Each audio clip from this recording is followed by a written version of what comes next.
සුබ දවසක් ආදරණීය දුවේ පුතේ.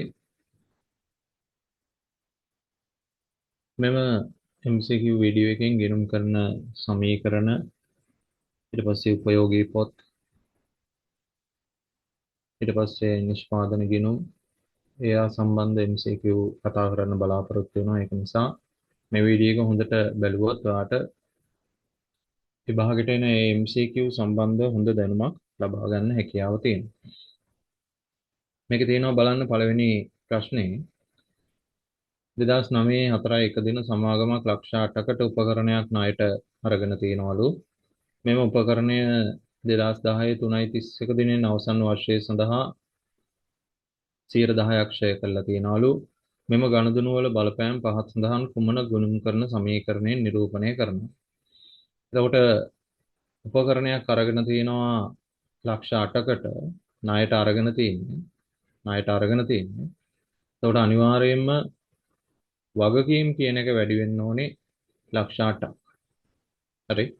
එතකොට වගකීම් කියන එක වැඩි වෙන ලක්ෂ 8ේ උත්තර මෙතන 1යි දක්වලා තියෙන්නේ. හරි. එහෙනම් පිළිතුර අපිට තුන විදිහට දක්වන්න පුළුවන්.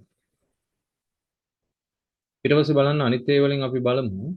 දැන් ලක්ෂ 8 පිරිවැය මත අවුරුද්දක් 10% කියන්නේ ලක්ෂ 8 10% ක්ෂය කරනවා කියන්නේ කීයක් ක්ෂය වෙනවද? 80000ක් ක්ෂය වෙනවා. එතකොට හිමිකම එන්න ඕනේ 80000. හිමිකම අඩු වෙන්න ඕනේ 80000ක්. මෙතන ලක්ෂ 8ක් කියලා දාලා තියෙන හිමිකම එක වැරදි. එතකොට එතන අඩුවීමේ ලකුණ මෙතන මේ තියෙන්නේ. ඒක මෙතනට දාගත්තොත් හිමිකම අඩු වෙනවා 80000. එතකොට වත්කම ලක්ෂ 8ක් ගත්තම ඒක ෂෙයා වුණා නම් 80000යි වත්කමේ අගය 7,20,000. එහෙනම් පිළිතුර අපිට තුන විදියට ගන්න පුළුවන්. ඊට පස්සේ අපි යනවා දෙවෙනි ප්‍රශ්නේ බලන්න. ඒකේ කියනවා පහත ගිණුම් කරන සමීකරණ අතරින් කුමන සමීකරණය නිවැරදි වන්නේද කියලා අහන්න. හරි. සුද්ධ වත්කම් සමාන හිමිකම. සුද්ධ වත්කම් වලට තමයි හිමිකම කියලා කියන්නේ මතක තියාගන්න. එතකොට ඒක හරි. වත්කම් ධන ආදායම් මේක වැරදි. මොකද වත්කමුයි වියදනුයි ගත්තම ඒගොල්ලෝ එකම විදිහට යන්නේ. වත්කම් පැත්තෙම තමයි වියදම් තියෙන්න ඕනේ. ඇයි වත්කම් වැඩි වීමත් අර වියදම් වැඩි වීමත් අර. එහෙනම් වත්කමුයි හරි වියදනුයි තියෙන්න ඕනේ එක පැත්තේ. මතක තියාගන්න. දැන් ආදායම් වත්කම් එක්ක තියෙනවා නම් ධන ලකුණක් එක්ක තියෙන්න බෑ ඍණ ලකුණක් එක්ක තියෙනවා. වියදම් හිමිකම වගකීම් එක්ක තියෙනවා නම් තියෙන්න ඕනේ මොන පැත්තේද? ඍණ ලකුණක් එක්ක. එහෙම තිබුණා නම් හරි. හැබැයි මෙතන වත්කම් වලට ආදායම් එකතු වෙලා ඒක වැරදි. හරි. මේ දෙන්න මාරු වෙන්න ඕනේ. ආදායම් මෙහෙට ඇවිල්ලා වියදම් මෙහෙට එන්න ඕනේ. හරි. එහෙනම් B කියන එක වැරදි. A කියන එක හරි. වත්කම් වියදම්. අන්න වත්කම් පැත්තේ වියදම් තියෙන ඒක අර හිමිකම් වගකීම් ආදායම්. හරි. ඒක හරියට තියෙනවා. ඒවා පාඩම් කරලා තියාගන්න. සුද්ධ වත්කම්. සුද්ධ වත්කම් හැදෙන්නේ දැන් මෙතන සුද්ධ වත්කම් වලට හිමිකම සමානයි කිව්වනේ. එතකොට මේ හිමිකම හැදෙන විදිය තමයි මෙතන මේ දීලා තියෙන්නේ. හිමිකම හැදෙන්නේ සාමාන්‍යයෙන් වත්කම් වලින් මොනවා ටික අඩු කරාම වගකීම් ටික අඩු කරාම. එතකොට මුළු වත්කම් වලින් ජංගම නොවන වගකීම් ජංගම වගකීම් අඩු කරලා ජංගම නොවන වගකීම් ජංගම වගකීම් කියලා කියන්නේ මුළු වගකීම් වලට. එතකොට මුළු වත්කම් වලින් මුළු වගකීම් අඩු කරාම තමයි හිමිකම නැත්නම් සුද්ධ වත්කම් කියන එක එන්නේ. එහෙනම් මේකේ A කියන එක හරි C කියන එක හරි D කියන එක හරි. එහෙනම් පිළිතුර අපි තුන විදිහට ගන්න පුළුවන්. ඊට පස්සේ බලන්න මේකේ අපිට දෙනවා තනි ව්‍යාපාරයක පහත් සඳහන් තොරතුරු ඇසුරෙන් 2010 3.31 දිනෙන් අවසන් වර්ෂය සඳහා ඉපෙව් ලාභය කොච්චරද කියලා අහන්න. එතකොට මේ සමීකරණ ගණන් වල මෙන්න මේ ලාභ සමීකරණය පදනම් කරගෙන විභාගෙදි ගණනය කිරීම දෙනවා. මෙන්න මේ කියන ලාභ සමීකරණය පදනම් කරගෙන. එතකොට ඔයා මේ ලාභ සමීකරණය හොඳට පාඩම් කරලා තියාගන්න. එතකොට ඔයාලට නිකම්ම ලේසියෙන් පිළිතුරු ගන්න පුළුවන්. එතකොට ලාභය සමානයි අග හිමිකම්. අග හිමිකමෙන් අඩු කරනවා මුල හිමිකම්. මේවා පුරුදු වෙලා යන්න. එතකොට විභාගෙදි ලකුණු ගන්න පුළුවන්. අග හිමිකමෙන් මුල හිමිකම අඩු කරලා ඒකට එකතු කරනවා ගැනිලි ටික අඩු කරනවා අමතර ප්‍රාග්ධන. හරි? ගැනිලි එකතු කරන්නේ ගැනිලි කරාම හිමිකම අඩු වෙන හින්දා ඒක අඩු වුණේ නෑ බවට පත් කරන්න ගැනිලි එකතු කරනවා. අමතර ප්‍රාග්ධනය අඩු කරන්නේ අමතර ප්‍රාග්ධනය දැම්මම හිමිකම වැඩි වෙනවනේ. වැඩි උනේ නැහැ කරන්න අමතර ප්‍රාග්ධනය අඩු කරනවා. එතකොට මේ දෙන්නගේ ඉතුරු වෙන්නේ ආදායම් වියදම් විතරයි. මොකද හිමිකම වෙනස් වෙන්න බලපානවා ආදායම් වියදම් ගැනිලි අමතර ප්‍රාග්ධනය. එතකොට ගැනිලි වලයි අමතර ප්‍රාග්ධනයේ බලපෑම අයින් කරාට පස්සේ මේ දෙන්න අතර ඉතුරු වෙන්නේ ආදායම් වියදම් විතරයි. ඒකෙන් අපිට ලාභය ගන්න පුළුවන්. එතකොට බලන්න මේකේ දීලා තියෙනවා වසර මුල හිමිකම දෙනවා 500යි කියලා මම දහස් වලින් දාගන්නම් 500යි. වසර අග මුළු වත්කම් සහ මුළු වගකීම් පිළිවෙලින් මුළු වත්කම් 800යි මුළු වගකීම් 200යි එහෙනම් 600ක් තියෙනවා අග හිමිකම්. ගැනිලි අපිට දීලා තියෙනවා වර්ෂය තුල හොඳට බලන්න වර්ෂයේද මාසිකද කියලා. වර්ෂය තුල 30ක් දීලා තියෙනවා ඒක එකතු කරනවා අමතර ප්‍රාග්ධනය නැහැ. එහෙනම් අපිට ගන්න පුළුවන් ලාභය කීයයි කියලාද 130යි කියලා ලාභය ගන්න පුළුවන්. 600න් 500 අඩු වෙනවා. එතකොට 100යි එකට 100 එකතු වුණාම 130යි. පිළිතුර 2. මේ ලාභ සමීකරණය හොඳට පාඩම් කරලා තියාගන්න විභාගෙදී වැදගත් වෙනවා.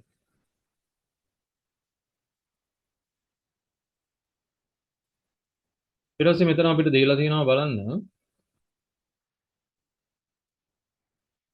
10/3/31 දිනට සමාගමක් තෝරාගත් මූල්‍ය දත්ත ප්‍රකාශනයේ ශේෂ පත්‍රණේ මූල්‍ය දත්ත ප්‍රකාශනයේ අයිතම සහ එදිනදා අවසන් වූ වර්ෂය සඳහා ලාභය පහත දීලා තියෙනවා. අපෙන් අහනවා හිමිකම් අවුරුද්දේ අගට හිමිකම කොච්චරද කියලා. එතකොට අපිට මේ වෙනකොට තියෙනවා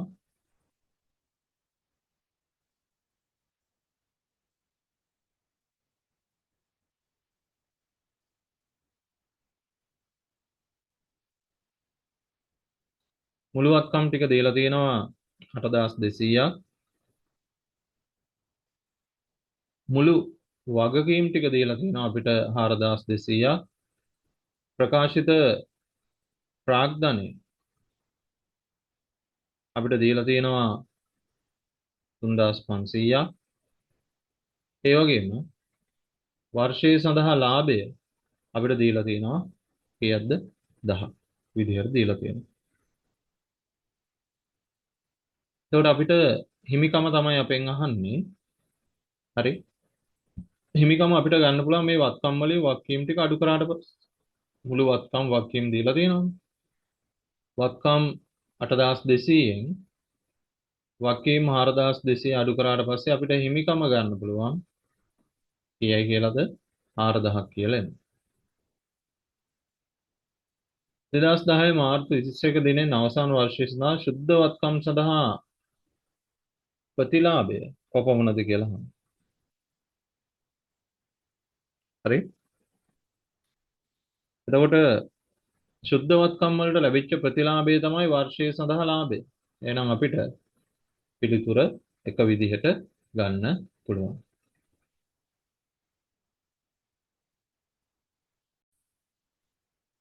ඊට පස්සේ අපිට දෙනවා මේකේ බලන්න ආයතනයක් විසින් යන්ත්‍රයක් නඩත්තු කිරීම සඳහා 8000ක් ගෙවන ලදී. මෙම ගනුදෙනුවේ බලපෑම ගිණුම් කරන සමීකරණයෙන් පෙන්වන්න කියලා කියනවා. යන්ත්‍රයක් නඩත්තු කරන්න 8000ක් ගෙවලා තියෙනවා. හරි? එතකොට 8000ක් ගෙවුවම සල්ලි ගෙවලානේ වත්කම් අඩු වෙන්න ඕන. අපේ වත්කම් අඩු වෙනවා. හරි?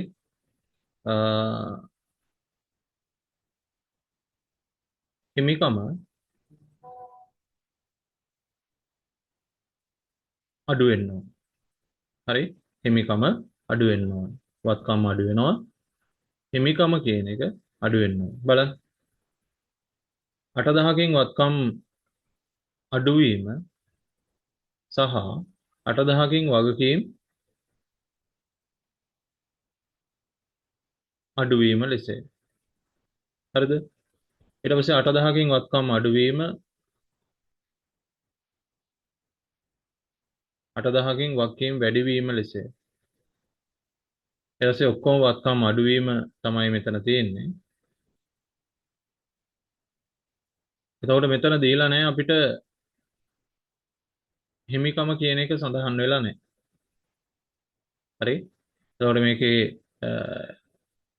ගැටලුවක් තියෙනවා අපිට ගන්න පුළුවන් මේක අපිට හිමිකම කියන එක හදාගත්තොත් මේකේ උත්තර එක වගේ උත්තර ගොඩක් තියෙනවා. එහෙනම් පිළිතුර අපිට තුන විදිහට ගන්න පුළුවන්. ඒකේ පොඩි මිස්ටේක් එකක් තියෙනවා.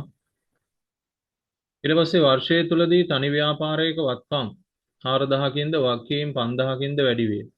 මේ වර්ෂයේ ලාභය 2,50,000ක් නම් අයිතිකරු විසින් හඳුන්වා දුන් අතිරේක ප්‍රාග්ධනය කොච්චරද කියලා අපෙන් අහනවා. හරි? එතකොට අයිතිකරු මුලින්ම හඳුන්වලා දුන්න ප්‍රාග්ධනය කොච්චරද කියලා අපෙන් අහනවා.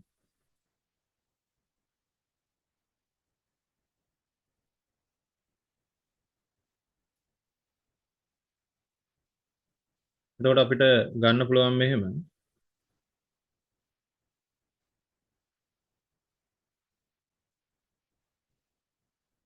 ව්‍යාපාරයේ වත්කම්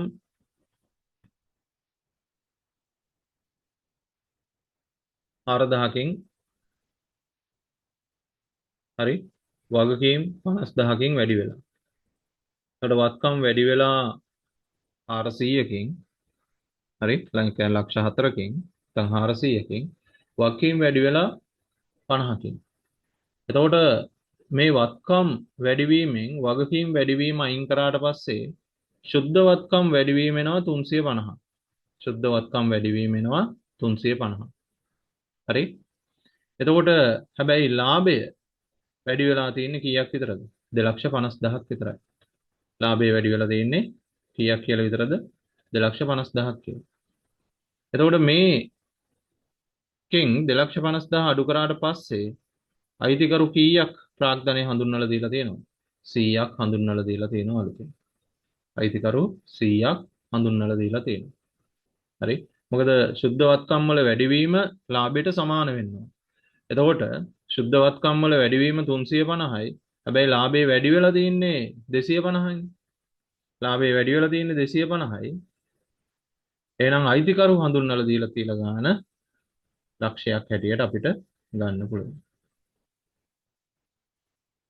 ඊට පස්සේ මේකේ තියෙනවා 12 දිනට කේවලස්වාමි ව්‍යාපාරයක මූල්‍ය තත්ත්ව ප්‍රකාශය දීලා තියෙනවා. මේක ශේෂ පත්‍රයේ තිබ්බට මේක මූල්‍ය තත්ත්ව ප්‍රකාශය කියලා හැදෙන්න ඕනේ. මූල්‍ය තත්ත්ව ප්‍රකාශය. මේකේ අපිට ඔය විදිහට දෙනවා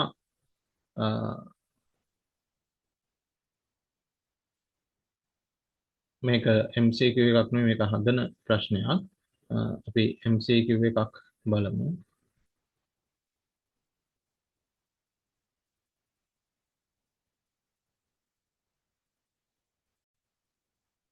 බලන්න මේකේ 9 වෙනි ප්‍රශ්නේ.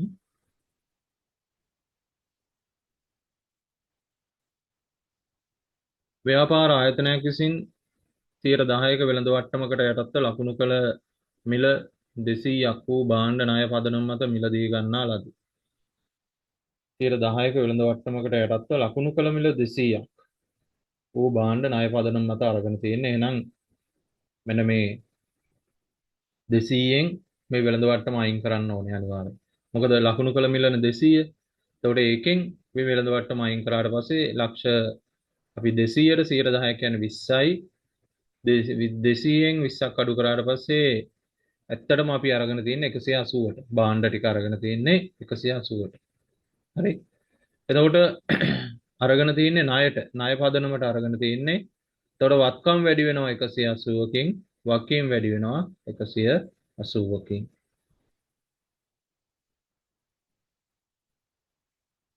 ඊට පස්සේ අපි බලමු ඊගාව පාඩමට අදාළ MCQ සාකච්ඡා කරන්න.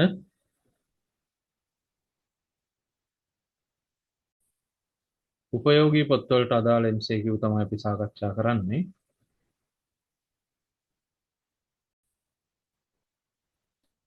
ඊට පස්සේ අපි පටන් ගන්නවා උපයෝගී පොත් සම්බන්ධව MCQ සාකච්ඡා කරන්න. බලන්න මේකේ දාලා තියෙනවා රුපියල් 10,000ක ණයගැති ශේෂයක් සම්පූර්ණයෙන්ම පියවීම සඳහා ණයගැතියෙකුගෙන් 8,000ක් බාර ගන්නා ලදී. මෙම ගනුදෙනු වාර්තා කිරීමට අවශ්‍ය ජර්නල් සටහන් මුදල් ඇතුළුව ලියන්න කියලා කියනවා.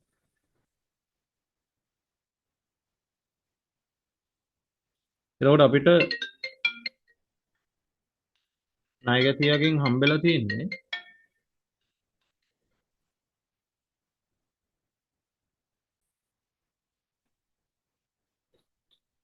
මේකේ ණයගැතියාගෙන් අපිට සල්ලි හම්බෙලා තියෙන්නේ 8000ක් විතරයි. එතකොට අපි මුදල් ගිණුම හර කරනවා. මුදල් ගිණුම හර කරනවා රුපියල් 8000යි. ඊට පස්සේ දැන් 10000ක ශේෂයක් පියවන්නනේ 8000ක් ලැබිලා තියෙන්නේ. එතකොට ඉතුරු 2000 අපිට හානි කරන අලාභ ලෙස ලියන්න පුළුවන් නැත්නම් දුන්නට්ටම් කියලා හරි ලියන්න පුළුවන්. දුන්නට්ටම් නැත්නම් හානි කරන අලාභ හර 2000යි. රුපියල් 2000යි. ඊට පස්සේ ණය ගැතියට නැත්නම් වෙළඳ ලැබිය යුතු දෑගිනුමට හරි බැර වෙනවා රුපියල් කීයද? 10000. අන්න ඒ විදිහට අපිට දිත් සටහන ලියන්න පුළුවන් මේකේ. මේ උපයෝගී පොත් සම්බන්ධව තමයි මේ කෙටි ප්‍රශ්න තියෙන්නේ. මේක තියෙනවා පහත සඳහන් එකිනෙක ගනුදෙනු වාර්තා කිරීමට අදාළ මූලික පොත හා මූලාශ්‍ර ලේඛන. මේවා නම් හොඳට පාඩම් කරගෙන යන්න. මොකද මේවා විභාගෙදී අහනවා. ඒ නිසා මේවා හොඳට ඔලුවට දාගන්න.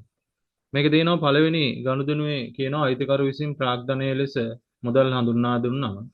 ඒක මුදල් ලැබීම් ජර්නලයේ තමයි සටහන් කරන්නේ. ලැබීම් ජර්නලය. මූලික පොත ලැබීම් ජර්නලය. එතකොට මූලාශ්‍ර ලේඛනය වෙන්නේ ලදුපත.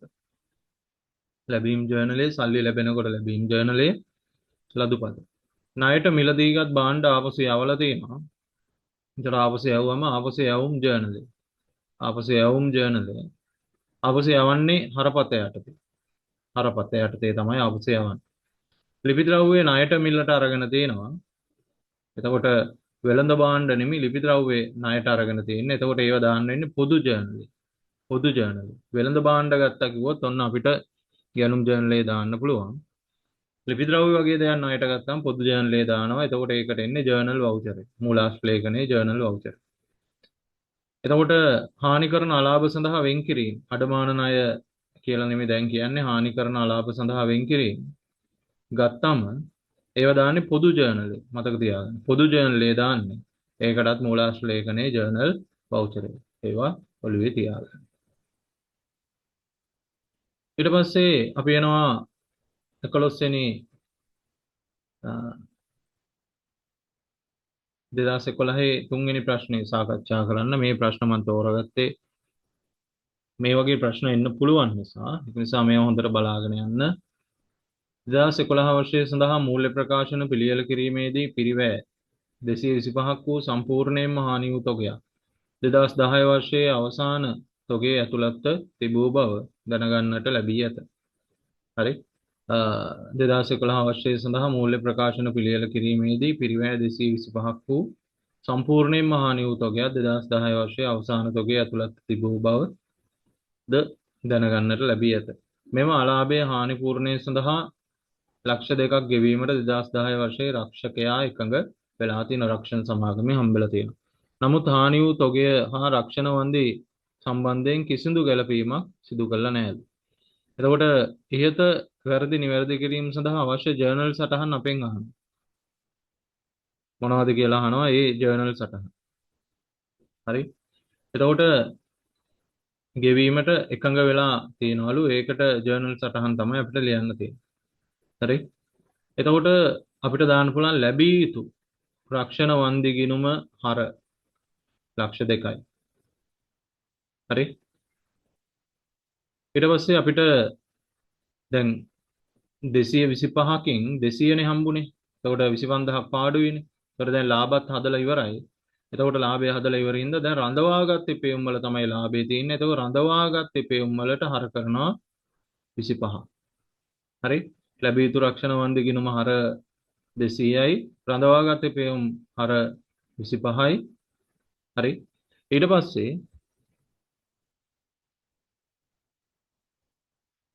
අපිට ඒක දාන්න පුළුවන්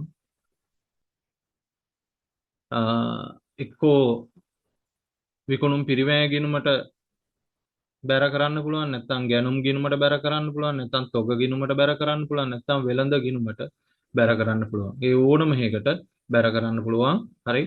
විකුණුම් පිරිවැය ගිණුමට බැර කරන්න පුළුවන්. නැත්නම් ගැනුම් ගිණුමට බැර කරන්න පුළුවන්.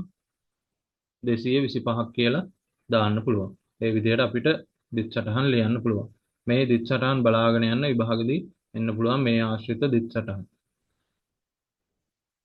හතරවෙනි කෙටි ප්‍රශ්නේ බලන්න. දුරකථන සංනිවේදන සේවා සපයන සමාගමක් ගනුදෙනු කරුවන්ට අන්තර්ජාලයේ සම්බන්ධතාවය ලබා දෙන අවස්ථාවේදී අන්තර්ජාලයේ භාවිතය වෙනුවෙන් මාස 2ක ගාස්තුවක් කලින් අය කරයි. අන්තර්ජාලයේ භාවිතය සඳහා මාසිකව 600ක් තමයි ගෙවන්න ඕනේ. 3.1 දින ගනුදෙනුකරුවන් 10 දෙනෙක් මෙවැනි සම්බන්ධතා ලබා ගන්නා ලද සියලු අයකිරීම් ලද අත්තිකාරම් ගිණුමකට පිටපත් කරනු ලැබේ. ඉහත අයකිරීම් වලට අදාළ 2010 3.31 දිනෙන් අවසන් මාසය සඳහා ආදායම් හඳුනා ගැනීමට අදාළ ජර්නල් සටහන් අපිට ලියන්න කියලා කියනවා. ආදායම් හඳුනා ගන්න අදාළ ජර්නල් සටහන් මොනවද කියලා අපෙන් අහනවා. විශේෂයෙන් ආදායම හඳුනා ගන්න අදාළ ජර්නල් සටහන් තමයි අපිට කියන්නේ. හරි. ආදායම හඳුනා ගන්න. එතකොට එක්කෙනෙක්ගේ මාසික ගාස්තුව 600යි. කී දෙනෙක් අරගෙන තියෙනවද? 10 දෙනෙක් අරගෙන තියෙනවා. එතකොට මේ වෙනකොට හරි මේකේ අපිට කියලා තියෙනවා දුරකථන සංනිවේදන සේවා සපයන සමාගම ගනුදෙනුකරුවන්ට අන්තර්ජාල සම්බන්ධතාවය ලබා දෙන අවස්ථාවේදී අන්තර්ජාලයේ භාවිතය වෙනුවෙන් මාස 2ක ගාස්තුව කලින් අය කරනවා. මාස 2ක ගාස්තුව කියන්නේ 1200ක් කලින් අය කරනවා. හරිද? ඒකේ මාසික ගාස්තුව 600යි. එහෙම තමයි තියෙන්නේ. හරිද? එතකොට දැන් 10 දෙනෙක් අරගෙන තියෙනවානේ. එහෙනම් එක්කෙනෙක්ගෙන් 1200 කියන්නේ මේගොල්ලෝ අරගෙන ඒවා කලින් ලද අත්තිකාරම් ගිණුමේ මේ වෙනකොට 12000ක් බැර කරගෙන තියෙන්නේ මේගොල්ලෝ. හරිද? දැන් අපිට කියනවා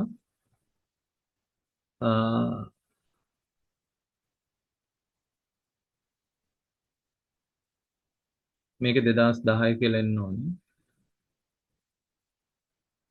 2010 3.31 දිනෙන් අවසන් මාසය සඳහා ආදායම් හඳුනා ගන්න ලියන්න. දැන් මේගොල්ලෝ අරගෙන තියෙන්නේ ඔක්කොම සල්ලි. එතකොට මාසික ගාස්තු 600 නේ. එතකොට 600 10න් වැඩි කරාම 6000. මාසෙකට 6000ක් තමයි අපිට ඕනේ 10 දිනක. එතකොට අපි ලද අත්තිකාරම් ගිණුමට හර කරනවා. හර කරලා ඒක බැර කරනවා සේවා ගාස්තු ගිණුමට. එතකොට ලද අත්තිකාරම් ගිණුම හර 6000යි සේවා ගාස්තු ගිණුම බැර කීයද? 6000. ඔන්න ඔය විදිහට අපිට දාගන්න පුළුවන්.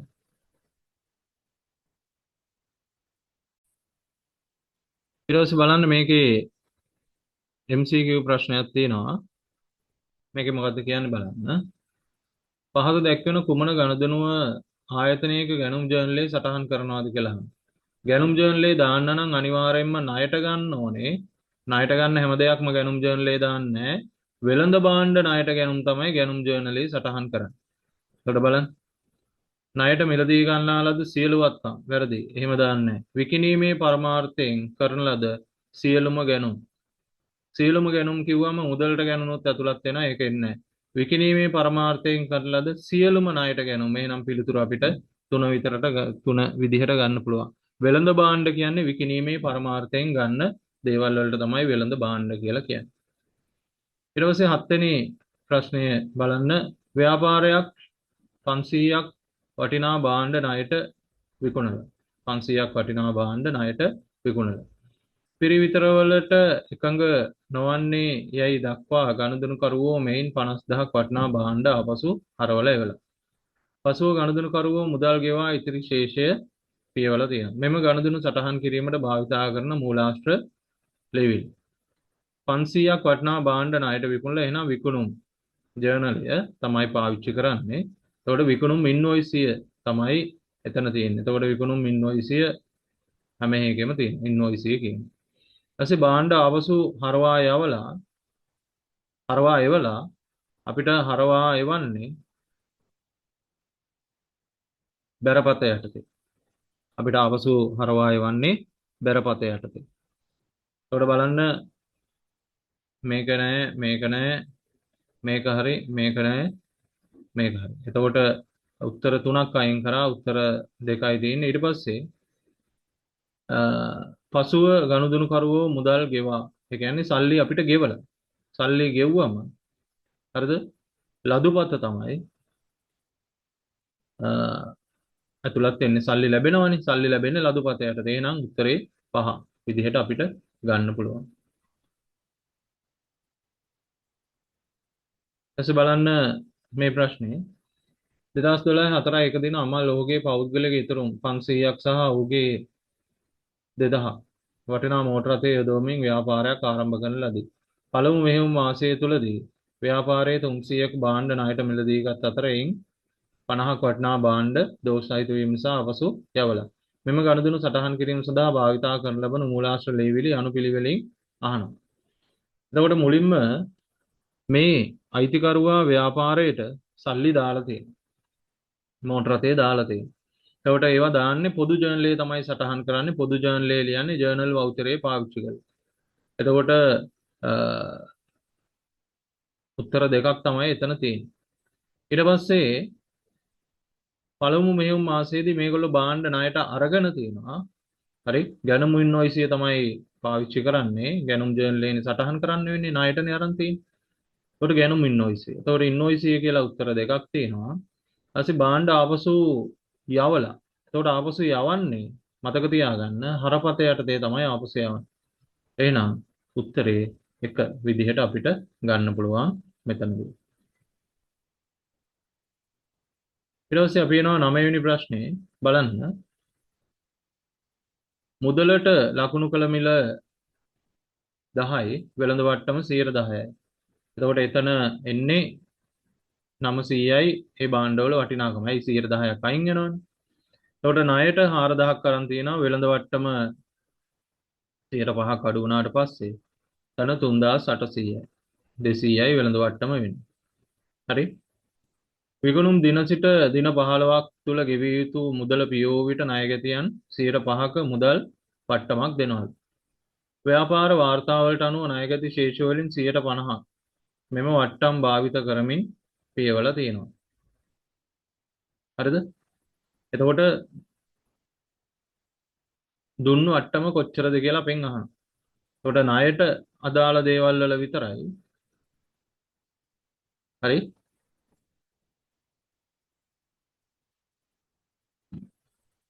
ණයට විකුණුම් වල විතරයි වට්ටම් බලන්නේ. කලබලයට 900 ගන්නෑ. 900 මුදලටනේ විකුණලා තියෙන්නේ.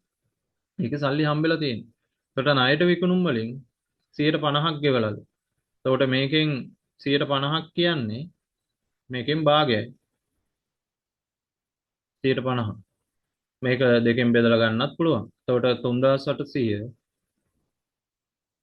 දෙකෙන් බෙදුවට පස්සේ අපිට ගන්න පුළුවන්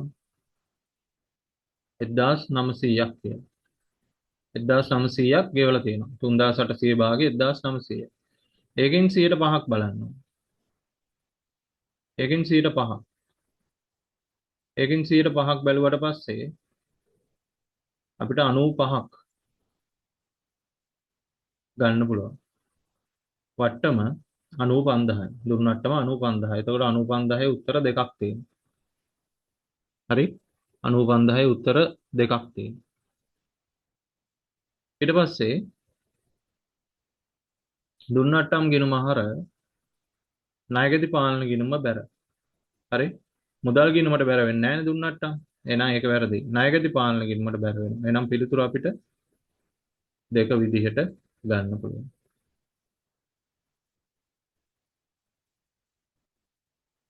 ඊට පස්සේ මෙතන තව කෙටි ප්‍රශ්න තියෙනවා බලන්න.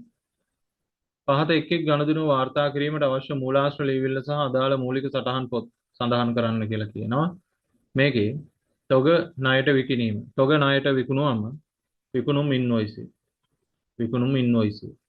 මූලික සටහන් පොත විකුණුම් ජර්නල්. විකුණුම් ජර්නල්. ණයගැතියෙකු විසින් භාණ්ඩ ආපසු එව්වම ආපසු එවන්නේ හරපත යටතේ.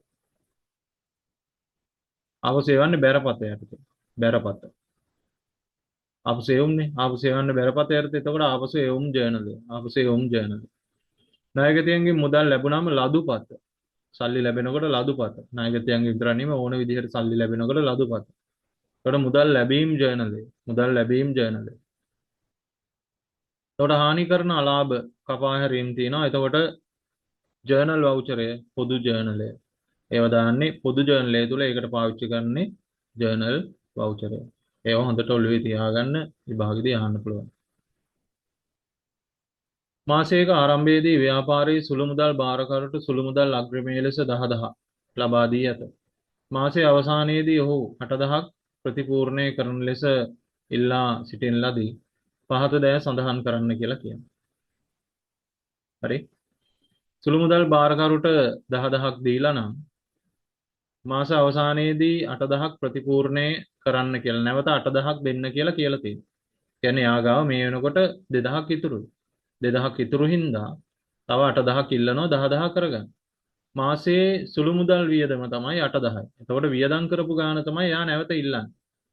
මතක තියාගන්න. සුළු මුදල් වියදම 8,000යි. ඒ 8,000 තමයි යා නැවත ප්‍රතිපූර්ණය කරන්න කියලා කියන්නේ. ප්‍රතිපූර්ණය කිරීමට අදාළ ජර්නල් සටහන් ලියන්න කියලා කියනවා.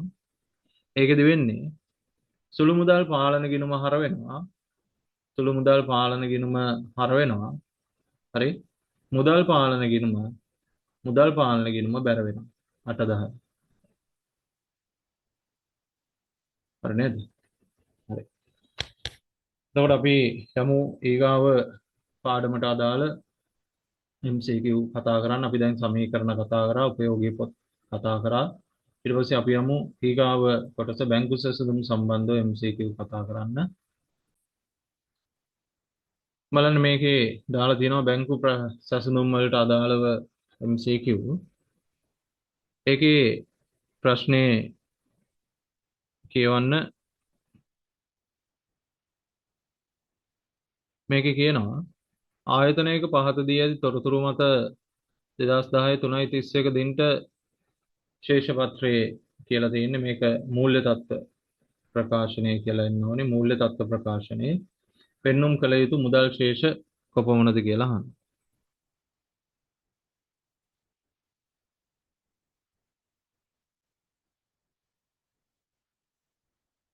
හරි. මූල්‍ය තත්ත්ව ප්‍රකාශනයේ පෙන්눔 කරන්න ඕන ශේෂය කොච්චරද කියලා අහන්න. එතකොට මෙතන දීලා තියෙනවා බැංකු ප්‍රකාශනයට අනුව. දැන් විශේෂයෙන් අපි ගත්තොත් බැංකු සැසඳුම් කියන එක ගත්තොත් එහෙම ඒක සිද්ධ වෙන්නේ මෙන්න මේ වගේ ක්‍රියාදාමයක්. මේක ව්‍යාපාරේ නම් ව්‍යාපාරය තුල තියෙනවා බැංකු ගිණුමක් වෙනවා. ඒ වගේම ව්‍යාපාරයේ සල්ලි බැංකුවේ දැම්මට පස්සේ බැංකුවත් වෙනම බැංකුව නමින් ගිණුමක් ආරම්භ කරගෙන යනවා. එතකොට මේ ව්‍යාපාරයේ ශේෂයයි බැංකුවේ ශේෂයයි අසමාන වුණොත් ඒ කියන්නේ බැංකුව අපිට එවන මේ බැංකු ප්‍රකාශනයේ ශේෂයයි මෙතන මේ දීලා තියෙන බැංකු ප්‍රකාශනයේ ශේෂයයි ව්‍යාපාරී ගණකාධිකාරීවරයා හදන බැංකු ගිණුමේ ශේෂයයි අසමාන වුණොත් ඒ අසමානතාවයට හේතු ඉදිරිපත් කරන්න තමයි බැංකු සැසඳුම් අපි සකස් කරන්නේ. දැන් අපිට දීලා තියෙනවා බැංකු ප්‍රකාශනයට අනුව අයිරාව දීලා තියෙනවා. ඒවා මූල්‍ය තත්ත්ව ප්‍රකාශනයේ අපිට ලියන්න හැකියාවක් නැහැ. හරි. අපි හරි ශේෂය හොයාගන්න ඕනේ. ඊටසේ තැම්පත් කළ නමුත් උපලබ්ධ වෙච්ච නැති 45ක චෙක් තියනවලු. නිකුත් කළ නමුත් ගෙවීමට ඉදිරිපත් නොවූ චෙක් වල වටිනාකම 30000ක් තියනවලු. ණයගැති විසින් ඍජුවම බැංකුවේ තැන්පත් කළ චෙක්පත් කීයක්ද 15000ක් තියෙනවා. එතකොට අපිට දැන් මෙතනදී හොයාගන්න සිද්ධ වෙනවා මෙන්න මේ විදිහට අපිට අඳගන්න වෙනවා පොඩියට බැංකු සැසඳුමක්. ඔයාලට බැංකු සැසඳුම් බැරි නම් මේ බැංකු සැසඳුම් පාඩම් කරගෙන යන්න. මොකද විභාගෙදී මේ ආශ්‍රිතව ගාණක් ආවොත් ඔයාලට මේ බැංකු සැසඳුම කියන එක කටුවට අඳගන්න සිද්ධ වෙනවා. මේවා මතක තියාගන්න ලේසි අමාරු නෑ. මෙතන තියෙන්නේ සංශෝධිත මුදල් පොතේ ශේෂය. සංශෝධිත මුදල් පොතේ ශේෂය මේක තමයි මූල්‍ය තත්ත්ව ප්‍රකාශනයේ පෙන්වන්න ඕනේ කියලා. ඒක තමයි ලියන්නේ. ඊපස්සේ එකතු කරනවා ඉදිරිපත් නොවූ චෙක්, අඩු කරනවා බැර නොවූ චෙක්. අවසානයේදී දෙනවා බැංකු ප්‍රකාශනයට අනුව ශේෂය. බැංකු ප්‍රකාශනයට අනුව ශේෂය අපිට දෙනවා ඍණ 10000. අයිරාවක් නෙති එක දාගන්නවා වරහන්. උපලබ්ධි නොවූ චෙක් 45ක් තියෙනවා. 45ක් තියෙනවා. ඒක අඩු වෙනවා. අඩු කරන්න එපා. ඊට පස්සේ ඉදිරිපත් නොවූ චෙක් තියෙනවා 30000. ඒක එකතු වෙනවා. එතකොට ඔන්න ඔය ටික කරාට මේ ණයගැතියන්ගෙන් ඍජුවම හම්බෙච්ච සල්ලි බැංකු සැසඳුමට දාන්නේ නැහැ පුතේ. මතක තියාගන්න. බැංකු සැසඳුමට දාන්නේ නැහැ. ඒවා දාන්නේ සංශෝධිත මුදල් ගිණුමට දාන්නේ. හරි? එතකොට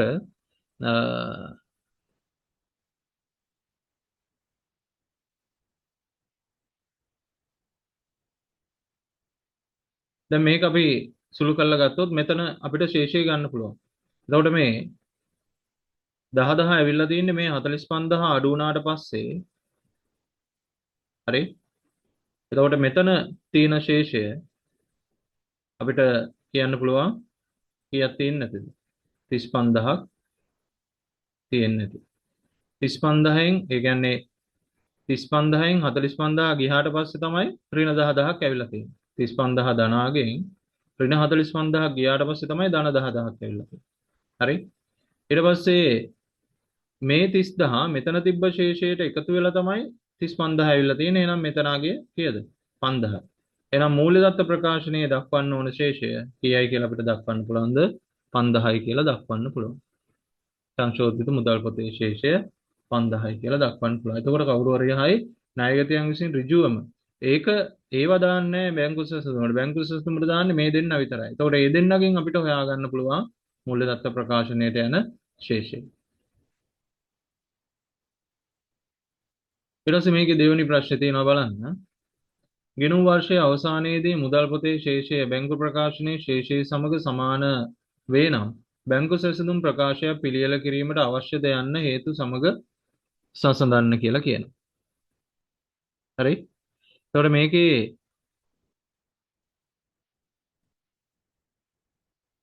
ගෙනුම් වර්ෂය අවසානයේදී මුදල් පොතේ ශේෂයත් බැංකු ප්‍රකාශනයේ ශේෂයත් සමානයි. සමාන වුණාම බැංකු සැසඳුම් ප්‍රකාශනයක් ඕනද කියලා අහනවා. පුතේ කොයිකටත් අවශ්‍යයි. මතක තියාගන්න. අවශ්‍යයි.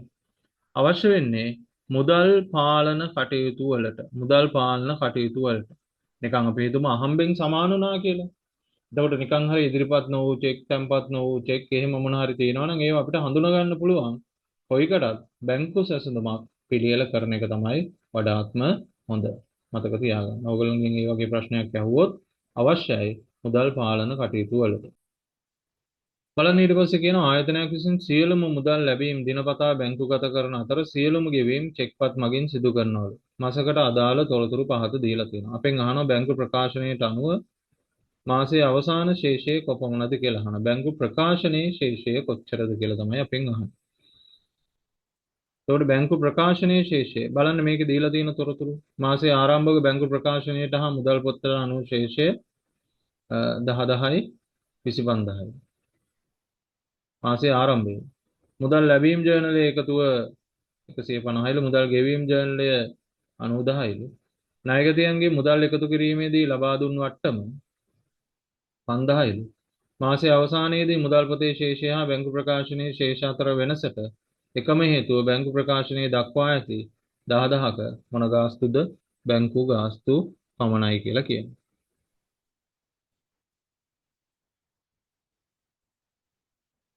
ඒකට අපෙන් අහන්නේ බැංකු ප්‍රකාශනයේ ශේෂණේ අහන්නේ. හරි? බැංකු ප්‍රකාශනයේ ශේෂය අහන්නේ.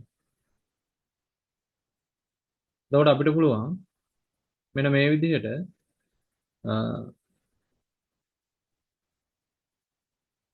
මොන විදිහට බැංකු සැසඳුමක් බැංකු ප්‍රකාශනයක් ඇඳගන්න.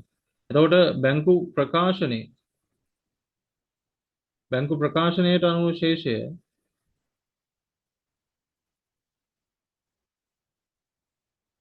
බැංකු ප්‍රකාශනයට හා මුදල් පොතට අනුව ශේෂ පිළිවෙලින් 10,000ක් හා 25,000ක් කියලා කියනවා.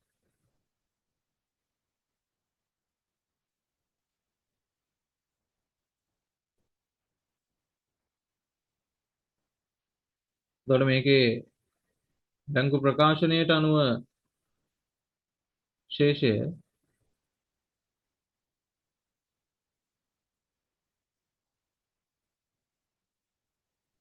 10,000ක් කියලා අපිට ගන්න පුළුවන් ශේෂය. ශේෂය 10,000ක් කියලා ගන්න පුළුවන්.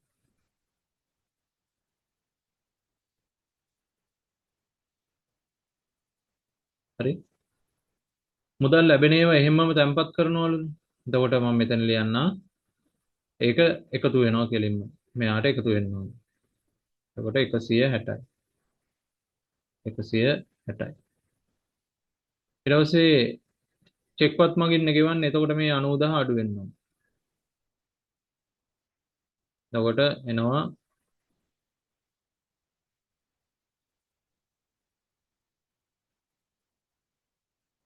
70000ක් වෙනවා. 70000ක් වෙනවා.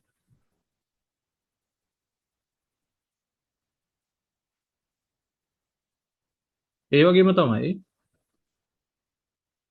මාසයේ අවසානයේදී මුදල් පොතේ හා බැංකු ප්‍රකාශනයේ ශේෂයන් අතර වෙනසට හේතුව මේගොල්ලෝ බැංකු ගාස්තුත් අය කරලා තියෙනවා. එතකොට ඒකත් මේකෙන් අඩු වෙනවා.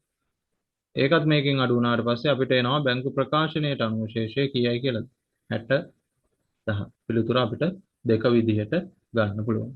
පිළිතුර දෙක.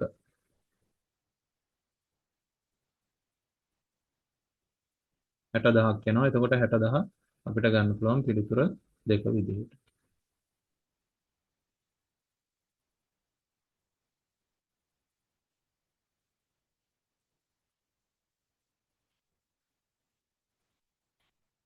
ඊට පස්සේ මෙතන තව MCQ එකක් තියෙනවා බලන්න.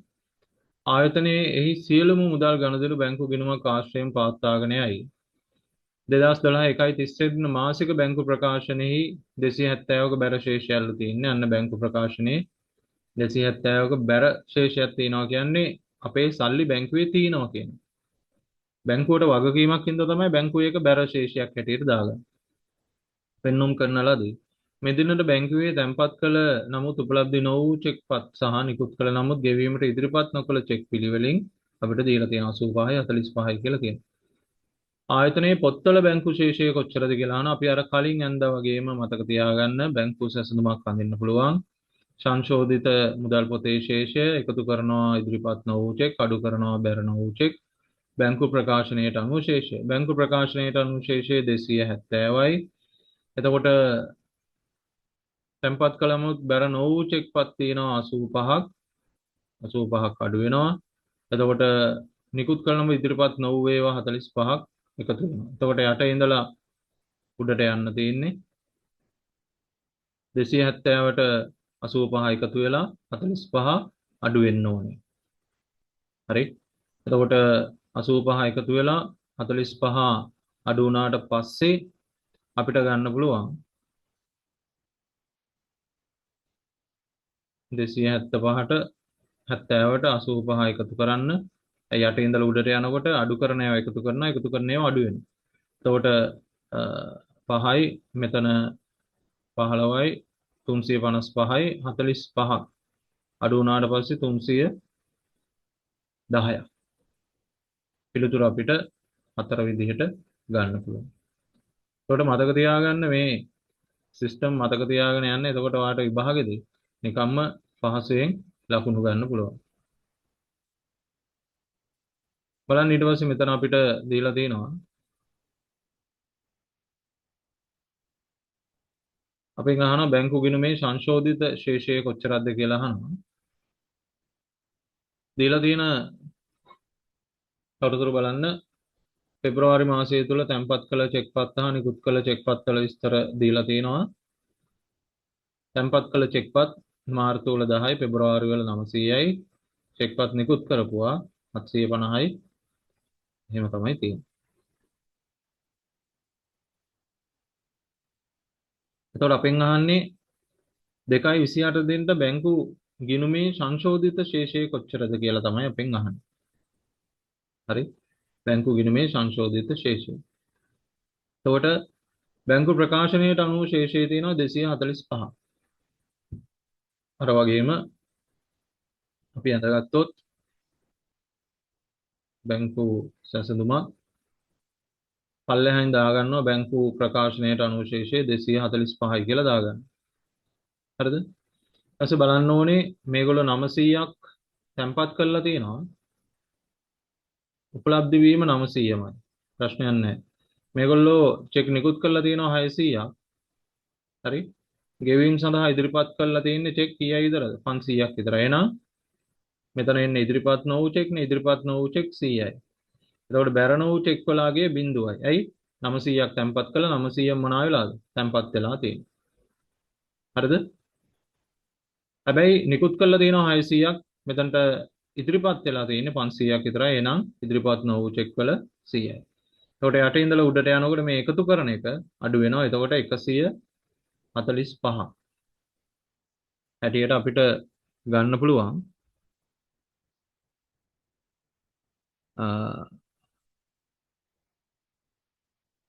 සංශෝධිත ශේෂය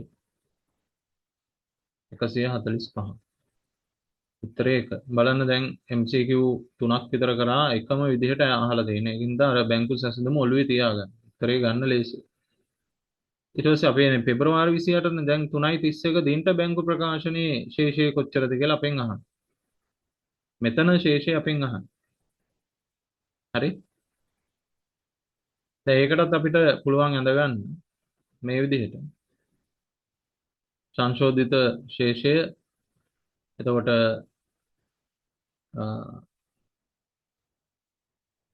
ඉදිරිපත් නොවූ චෙක් බැර නොවූ චෙක් බැංකු ප්‍රකාශනයට අනුව ශේෂය.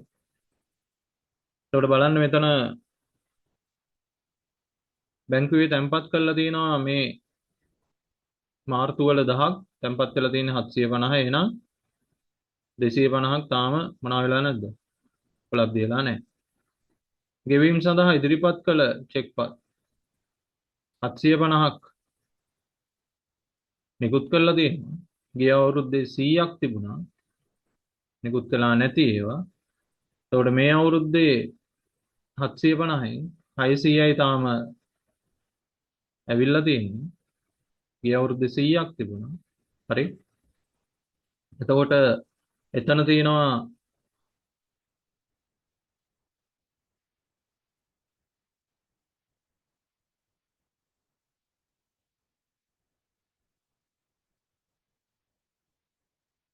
හරි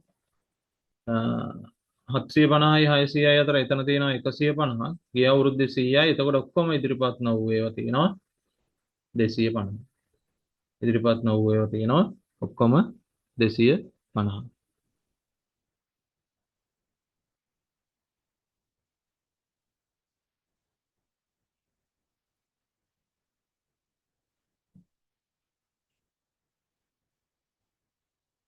එතකොට අපිට ගන්න පුළුවන් මෙහෙම දැන් අපිට තිබුණානේ වසර මුල 145ක් ඒ පෙබරවාරි අග 145ක් තිබුණා.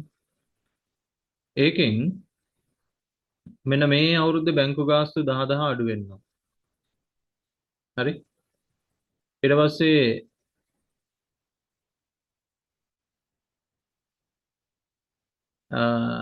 අපිට බැංකු ගිණුමේ ශේෂය මෙතන දීලා තියෙනවා කෙලින්ම 395ක් කියලා දීලා තියෙන හින්දා අපිට ආයේ මේක මෙහෙම හදන්න ඕනේ නැහැ. එතකොට අපිට ලේසි මෙහෙම ගන්න පුළුවන්.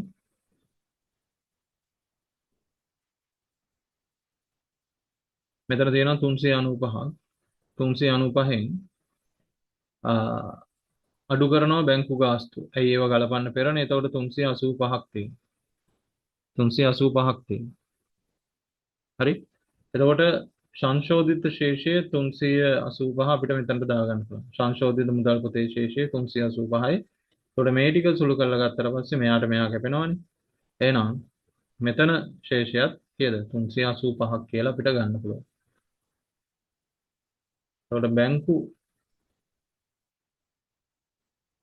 385 පිළිතුර 4 විදිහට ගන්න පුළුවන්. හරි. ඊට පස්සේ අපි එනවා වැරදි නිවැරදි කිරීමේ ජර්නල් සටහන් සම්බන්ධව සාකච්ඡා කරන්න MCQ අපි බලමු.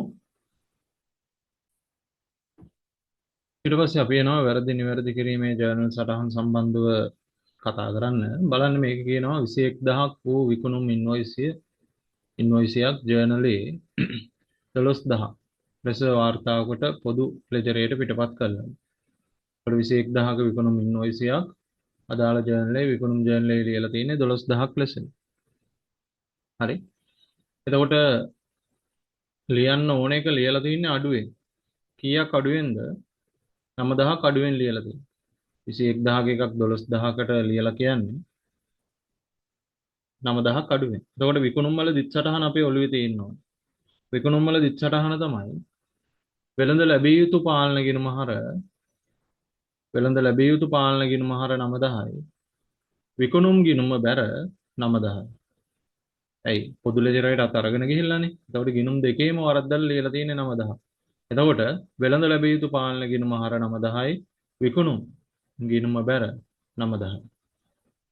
මෙම වැරදි නිවැරදි කිරීම නොකළහොත් ලාභයට වන බලපෑම කොපමණදයි නිර්ණය කරන්න කියලා කියනවා. එය වැඩිවීමක්ද අඩුවීමක්ද නැතහොත් වෙනස් නොවේද යන්න සඳහන් කරන්න කියලා කියනවා. එතකොට ලාභයට 9000ක බලපෑමක් වෙනවා. හරි? ඇයි 9000ක් අඩුවෙන් තමයි විකුණුම් දාලා තියෙන්නේ. ආදායම 9000ක් අඩුවෙන් දැම්මා කියන්නේ ලාභය අඩු වෙනවා. ලාභය අඩු වෙනවා 9000කින්.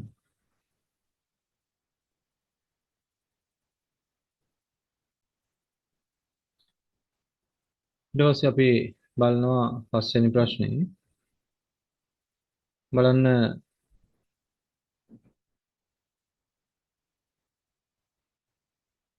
මේ කියනවා 2011 3:31 දිනට ආයතනයක මුළු වත්කම් හා මුළු වගකීම් පිළිවෙලින් වත්කම් 10යි වගකීම් 300යි. මෙම සංඛ්‍යාවලට එළඹීමේදී පහත වැරදීම් සිදු වී ඇත.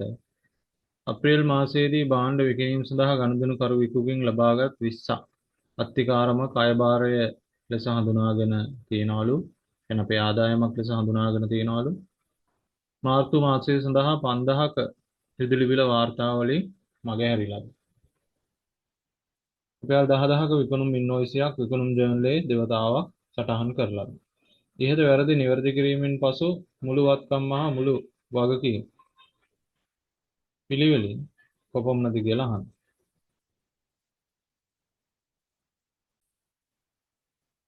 බලන්න මේකේ පළවෙනි එකේ තියෙනවා භාණ්ඩ විකිණීම සඳහා ගනුදෙනු කරවමින් ලබාගත් 20ක් අත්තිකාරමක් ආදායමක් ලෙස හඳුනාගනු. අපි කලින් ගත්තු ආදායමක් ලෙස හඳුනාගනලු. ඒක වැරදි. එතකොට ඒක වගකීමක් ලෙස තමයි හඳුනා ගන්න ඕනේ. එතකොට මෙතන 300ක් තියෙනවානේ. 300ට 20ක් වගකීම් එකතු වෙනවා. 2011 මාර්තු මාසයේ සඳහා 5000ක විදුලි බිල වාර්තාවලින් මගහැරලාලු. ඒක ගෙවලා නැහැ. එතකොට ඒක උපචිතයි. එතකොට ඒකත් වගකීමක්. එහෙනම් වගකීම් වලගේ 325ක් වෙනවා. රුපියල් 10000ක විකුණුම් ඉන්වොයිසියක් විකුණුම් ජර්නලයේ දෙපාරක් දාලා. ඒ කියන්නේ ණයගැතියන්ට දෙපාරක් දාලා 10000. එහෙනම් වත්කම් වලින් අඩු කරන්න වෙනවා 10න් අඩු කරන්න වෙනවා අපිට 10ක්. එතකොට එතන වත්කම් වලගේ 990ක් එනවා. වගකීම් වලගේ 325ක් එනවා. පිළිතුර එක විදිහට අපිට ගන්න පුළුවන්.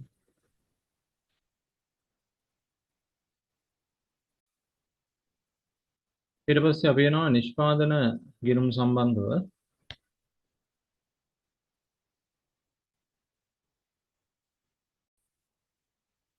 මේකේ තියෙනවා 2010 3:31 දිනෙන් අවසාන වර්ෂය සඳහා නිෂ්පාදන ආයතනයක් පහත් සඳහන් තොරතුරු සපයා ඇත.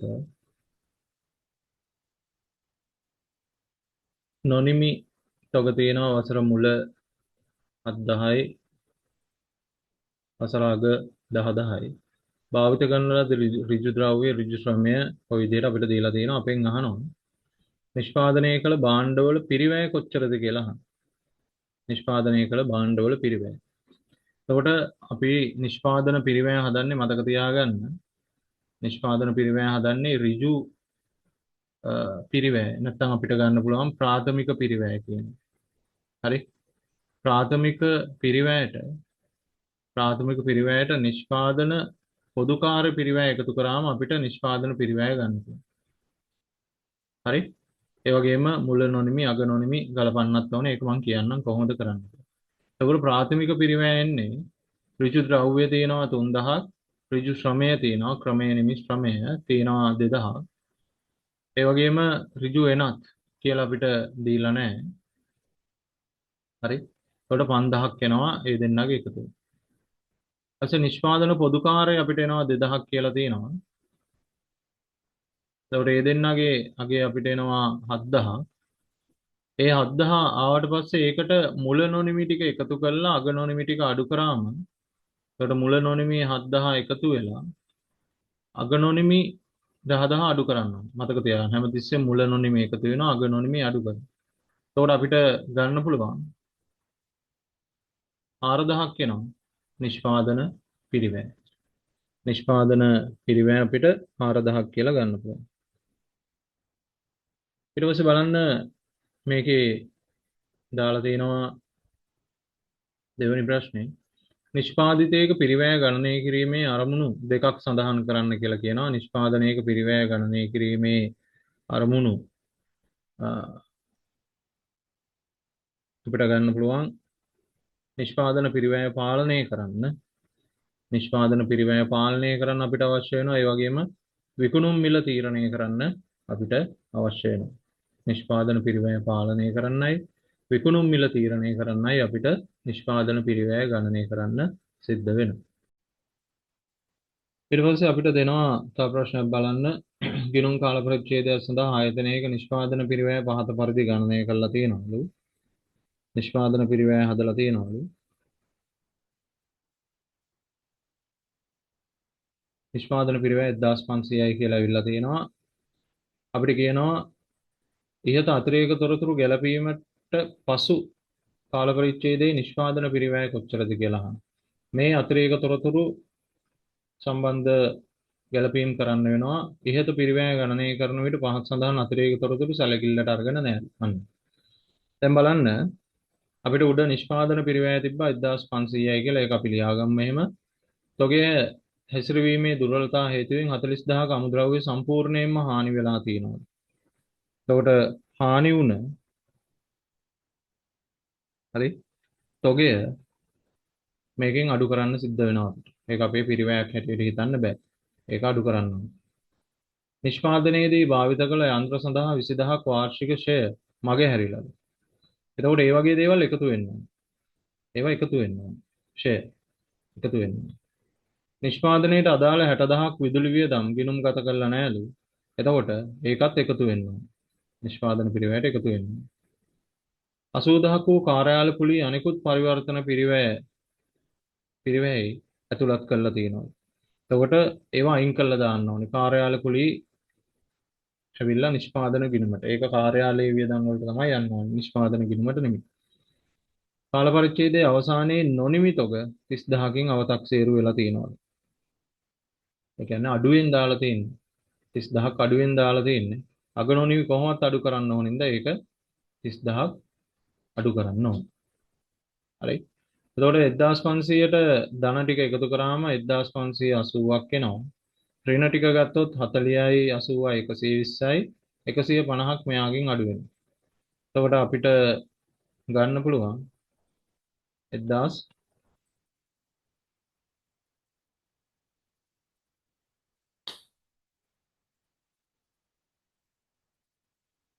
මේකේ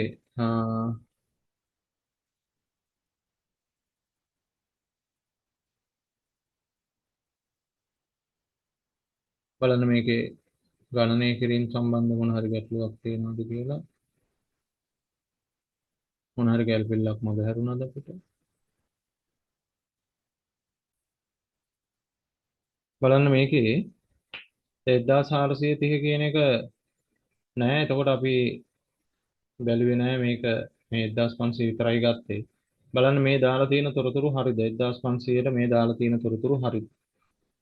එතකොට මේ ටික ගත්තට පස්සේ මෙතන මේ නිමි භාණ්ඩ කියලා එකක් දාලා තියෙනවා 100ක් එකතු කරලා තියෙනවා. ඒක අයින් කරන්න. නිමි භාණ්ඩ දාන්න බෑ නිෂ්පාදන පිරිවැය. එතකොට එතන 100 අයින් කරාට පස්සේ 1330ක් අපිට ගන්න පුළුවන් නිෂ්පාදන පිරිවැය විදිහට. එහෙනම් අපිට පිළිතුර 1 විදිහට ගන්න පුළුවන්. මතක තියාගන්න. විභාගෙදී ওই විදිහට ආවොත් පොඩ්ඩක් චෙක් කරලා බලන්න. පහත සඳහන් සමීකරණ වලින් මුළු පිරිවැය නියෝජනය කරන්නේ නොකරන්නේ කුමකින්ද කියලා අහනවා. මුළු පිරිවැය. හරි? මුළු පිරිවැය නියෝජනය වෙන්නේ නැත්තේ මොකකින්ද? මුළු පිරිවැය සමානයි නිෂ්පාදිත පිරිවැය ධන නිෂ්පාදන නොවන පොදු කාර්ය. ඒක හරි. නිෂ්පාදිතයේ පිරිවැයට නිෂ්පාදන නොවන එකතු කරාම හරි. නිෂ්පාදන පිරිවැයට නිෂ්පාදන නොවන පිරිවැය මේ දෙකම ඊපස්සේ ප්‍රාථමික පිරිවැයට මුළු පොදු කාර්ය පිරිවැය. ඒකත් හරි.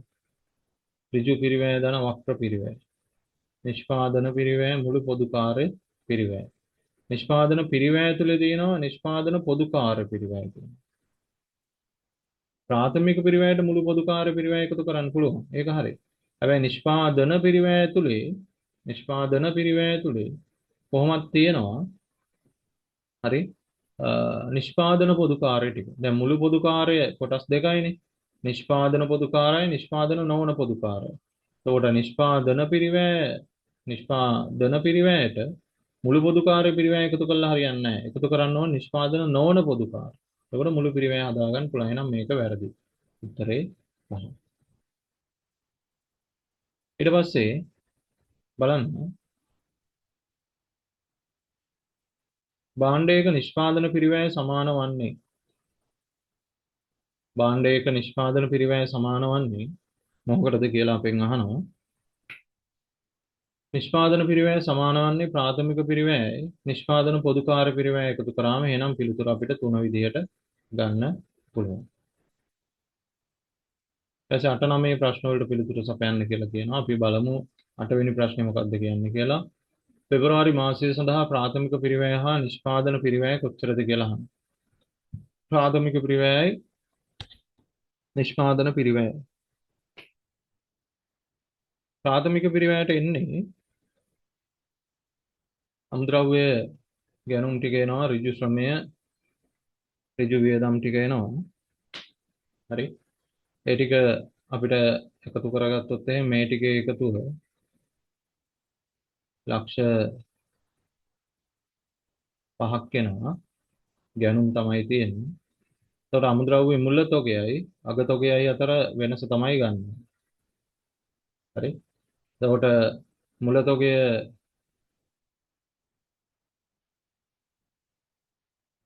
තොගය ලක්ෂයයි අග තොගය 50000. එතකොට මුල තොගය එකතු කරලා අග තොගය අඩු කරන්න මේකට. මුල තොගය එකතු කරලා අග තොගය අඩු කරාම අපිට ගන්න පුළුවන් ප්‍රාථමික පිරිවැය එනවා 550ක් විදිහට. හරි.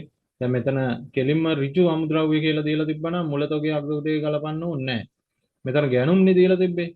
ඒකයි අපිට මුල තොගය අග තොගය ගලපන්න සිද්ධ වුනේ. මතක තියාගන්න. තේරෙනවද? නැත්නම් අපිට මෙහෙමනේ මුල තොගය ධන ගැනුම් අඩු කළා අග තොගය. එහෙම තමයි ඍජු ද්‍රව්‍ය පිරිවැය හොයන්නේ. එතකොට මුල තොගය අපිට දීලා තියෙනවා 100ක්, ගැනුම් තියෙනවා 300ක්, අග තොගය 50යි. එතකොට එතන එනවා 350ක් එනවා. 350ට මේ දෙන්නගේ 200 එකතු කරාට පස්සේ අපිට ප්‍රාථමික පිරිවැය ගන්න පුළුවන් 550ක් විදිහට. ඊපස්සේ නිෂ්පාදන පොදු කාර්ය. නිෂ්පාදන පිරිවැය අහන්නේ නේ. ඔව් නිෂ්පාදන පිරිවැය අහන්නේ. එතකොට බලන්න අපිට 550ක් ආව ප්‍රාථමික පිරිවැය එයාට එකතු කරනවා නිෂ්පාදන පොදු කාර්ය ටික 300යි. එතකොට එනවා 850. මුල නොනිමි එකතු කරනවා. නොනිමි ද්‍රව්‍ය තියෙනවා. මුල නොනිමි ටික එකතු කරලා අග නොනිමි 150 අඩු කරනවා. එතකොට අපිට ගන්න පුළුවන් 800ක් කියලා මුළු නිෂ්පාදන පිරිවැය. මතක තියාගන්න ওই සූත්‍ර හොඳට ඔළුවේ තියාගන්න. මේ මාසය තුල උපයන ලද දල ලාභය කොච්චරද කියලා අහනවා. දල ලාභය අපෙන් අහනවා. දල ලාභය. එතකොට අපිට පුළුවන් මෙහෙම. අයිතමේ විකුණුම් පිරිවැය මත 125ක ලාභාන්තිකයක් පවත්වා ගනිමින් විකුණනවා කියලා කියනවා. හරි? එතකොට බලන්න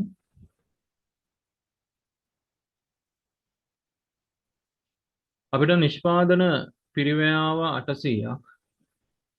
හරි? එතකොට මුල නිමි නිෂ්පාදන පිරිවැය මුල නිමි ගාන එනවා නිමි භාණ්ඩ 180යි අග නිමි එනවා 100යි මේ ටික අපි මේ දල ලාභය හොයන්න යන්නේ. එතකොට අපිට විකුණුම් පිරිවැය හොයාගන්න පුළුවන්.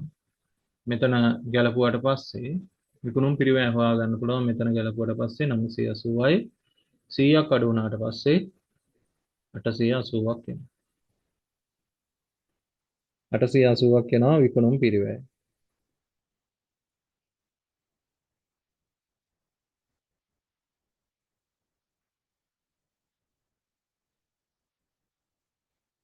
හරි. එතකොට දැන් මෙතන කියනවානේ විකුණුම් පිරිවැය මත 125ක් කියලා. එතකොට අපි මෙතන ලියා ගන්නවා මෙහෙම. පිරිවැය ධන ලාභය සමානයි විකුණුම් මිල.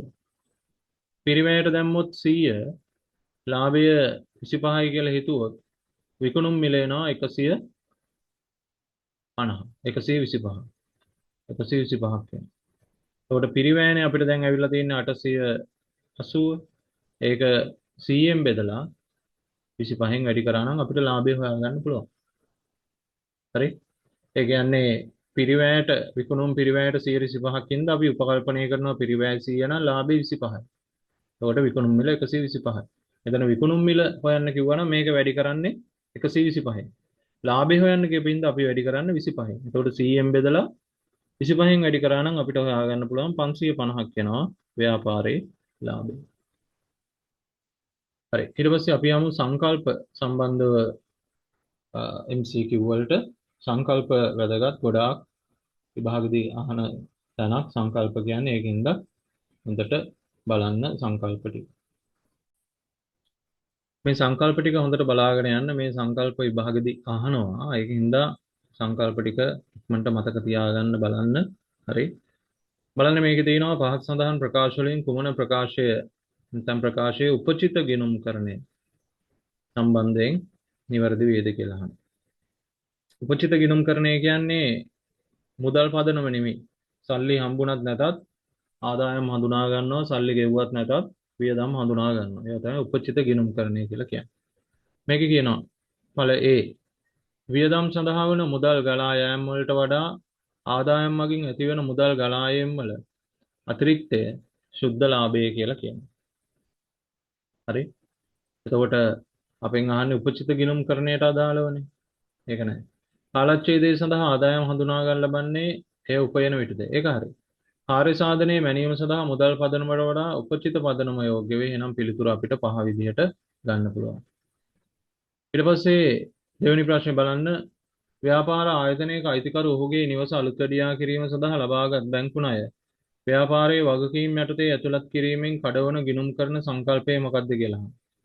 කියන්නේ අයිතිකරු ඔහුගේ නිවස අලුත්වැඩියා කරන්න ගත්තු බැංකු ණය ව්‍යාපාරයේ වගකීම් වල දාලා නම් කැඩෙන්නේ ඒකක සංකල්පය. ඒකක සංකල්පය. මොකද ඒකක සංකල්පයෙන් අපිට කියනවා අයිතිකරුයි ව්‍යාපාරයයි කියන්නේ දෙන්නේ කියලා හිතන්න කියලා. එතකොට අයිතිකරුගේ පෞද්ගලික දේවල් ව්‍යාපාරයේ සටහන් කරනවා කියන්නේ ඒකක සංකල්පයේ කැඩෙනවා. එතකොට හිමිකම වෙනම අපි සටහන් කරන්නේ ওই ඒකක සංකල්පයෙන් හින්දා. අයිතිකරු ගන්න ඒවා ගැනිලි කියලා හිතන්නේ ওই ඒකක සංකල්පයෙන් හින්දා. හරි? මතක තියාගන්න. 3. වත්කම් හා වගකීම් ශේෂපත්‍රයක ජංගම සහ ජංගම නොවන ලෙස වර්ග කිරීමට පදනම් වන ගිණුම් කරන සංකල්පය. එතකොට මොනවා හරි වත්කම් හා වගකීම් ජංගම හා ජංගම නොවන ලෙස වර්ග කරන්නේ අඛණ්ඩ පැවැත්ම. මතක තියාගන්න.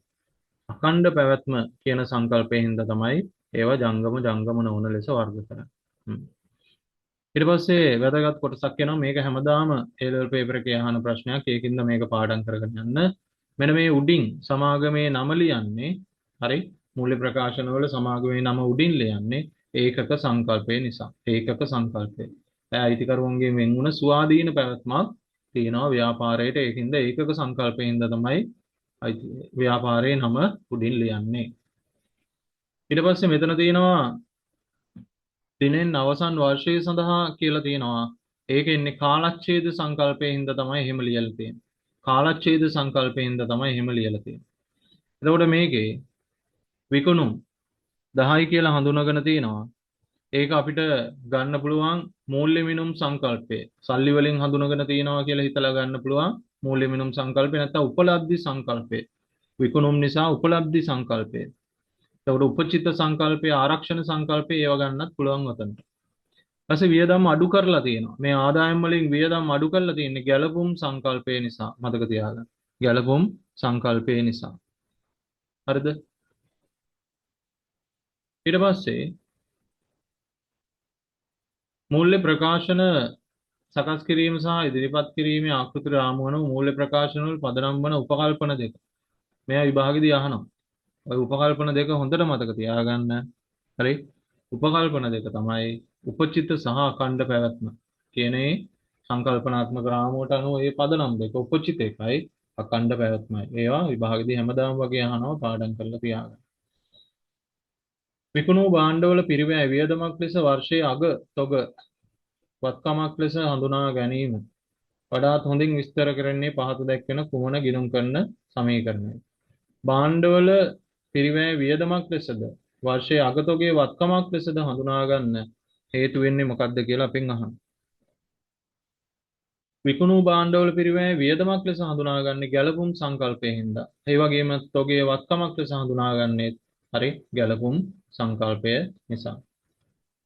පහත දැක්වෙන එක් එක් අවස්ථාවට වඩා හොඳ සංකල්පය ලියන්න කියලා කියන බලන්න. සමාගමක ආදායම් ප්‍රකාශනයේ ආදායම් හඳුනා ගන්න ලබන්නේ එය ඉපයූ විටය.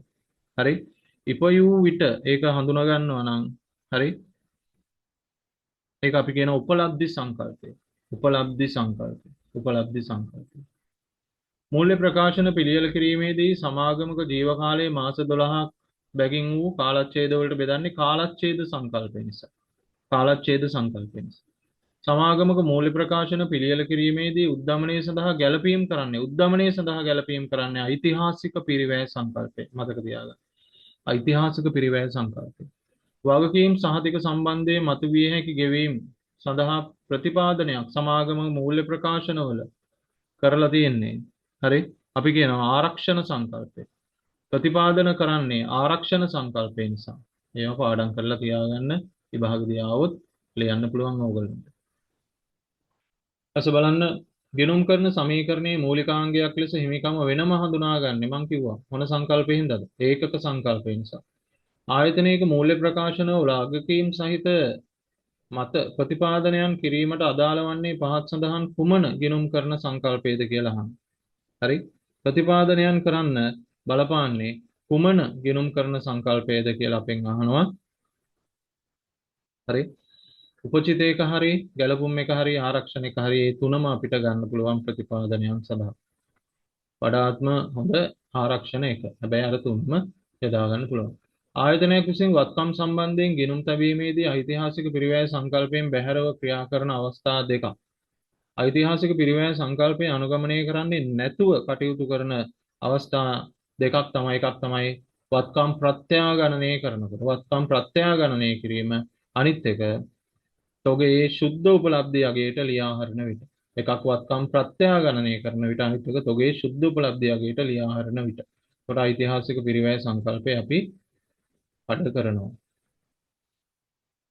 ඇඟලුම් කර්මාන්තශාලාවක පහත එක් එක් අවස්ථාවට වඩා අදාළ වන ගිණුම් කරන සංකල්පය මොකක්ද කියලා අහනවා.